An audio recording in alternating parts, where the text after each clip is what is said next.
অনেক দিন আগের কথা। মিজান আর অধীর ছিল দুই ঘনিষ্ঠ বন্ধু।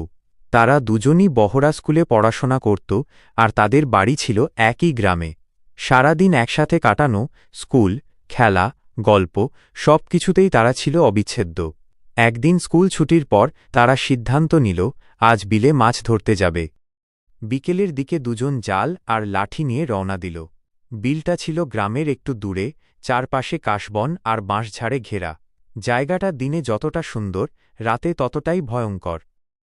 মাছ ধরতে ধরতে তারা এত মজা পেতে লাগল যে সময়ের খেয়ালই রইল না। হঠাৎ অধীর ঘড়ি দেখে আঁতকে উঠল। মিজান। রাত 12টা বাজে। চারপাশে তখন নিস্তব্ধতা। দূরে শেয়ালের ডাক আর মাঝে মাঝে বাতাসে বাঁশঝাড়ের খসখস শব্দ। মিজানের গা কাঁটা দিয়ে উঠল। চল, এখনই বাড়ি ফিরি। তারা তাড়াতাড়ি জাল গুটিয়ে হাঁটা শুরু করল। ফেরার পথে সেই বাঁশঝাড়ের পাশ দিয়েই যেতে হয়। জায়গাটার কাছে আসতেই হঠাৎ বাতাসটা যেন থমকে গেল। দুজনেরই বুক ধড়ফড় করতে লাগল। ঠিক তখনই তারা দেখল বাঁশঝাড়ের ভেতর দাঁড়িয়ে আছে সাদা কাপড় পরা একটা অবয়ব। মাথা নিচু, চুলগুলো লম্বা হয়ে মুখ ঢেকে রেখেছে। ধীরে ধীরে সেটা নড়ছে, যেন তাদের দিকেই তাকিয়ে আছে। অধীর কাঁপা গলায় বলল, মিজান, ওটা কি মানুষ?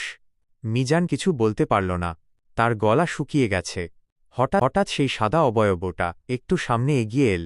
আর তখনই শোনা গেল এক অদ্ভুত শব্দ, না হাসি, না কান্না, যেন মাঝামাঝি কিছু। দুজনের আর সাহস রইল না। তারা দৌড় দিতে গেল, কিন্তু পা যেন জমে গেছে।